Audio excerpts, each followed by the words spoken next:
What happens when a country completely breaks? When the people lose all faith in the system designed to protect them?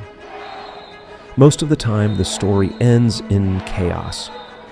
But in Nepal, a generation of digital natives picked up their phones and decided to build something new. Provide an objective analysis of the 2025 Nepal political crisis, focusing on the use of the Discord platform by the Hami Nepal Civic Group to nominate an interim prime minister.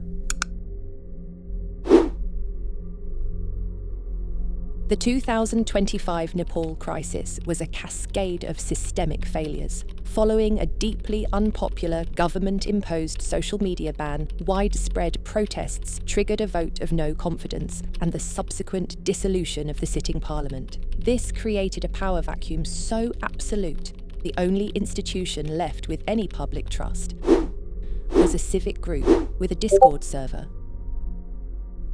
Okay, a power vacuum is one thing, but a Discord server? That sounds like a joke. Let's be direct. How can a vote on a gaming app possibly have any real political legitimacy?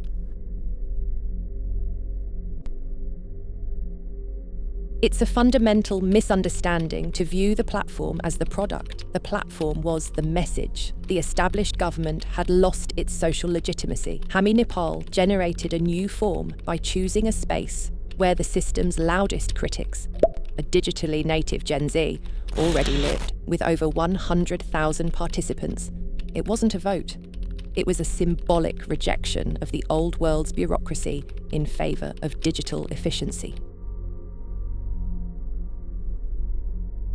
Okay, the platform makes sense, but the best tool in the world is useless in the wrong hands.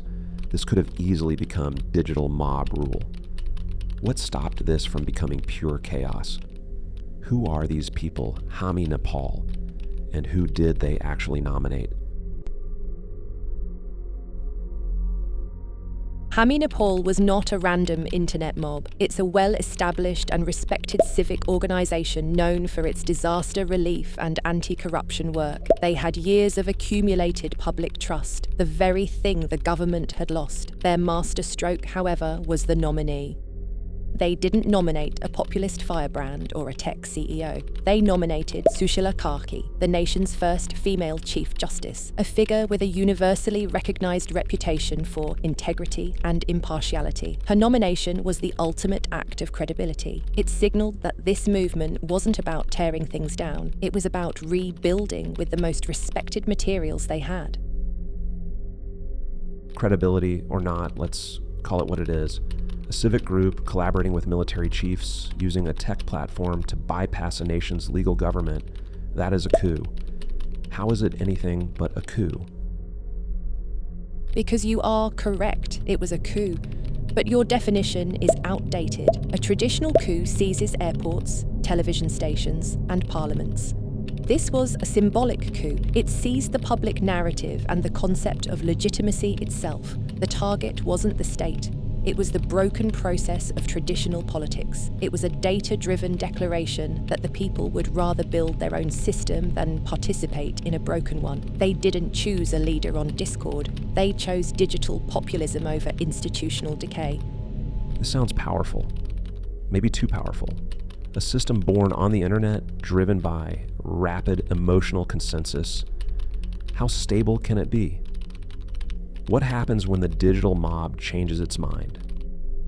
That is the fundamental danger. While this event was stabilised by credible actors, the model itself is volatile. Digital populism is prone to rapid emotional swings, susceptible to misinformation, and can lack the slow, deliberate checks and balances of institutional democracy. The same tools used to organise for good can be used to organise for chaos. What happened in Nepal was a best-case scenario in a worst-case category.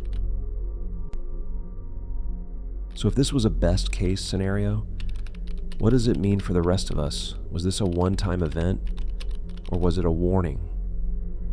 The underlying conditions, political polarisation, a catastrophic loss of faith in institutions, and a digitally native younger generation, are not unique to Nepal. The tools for mass digital organisation are now universal.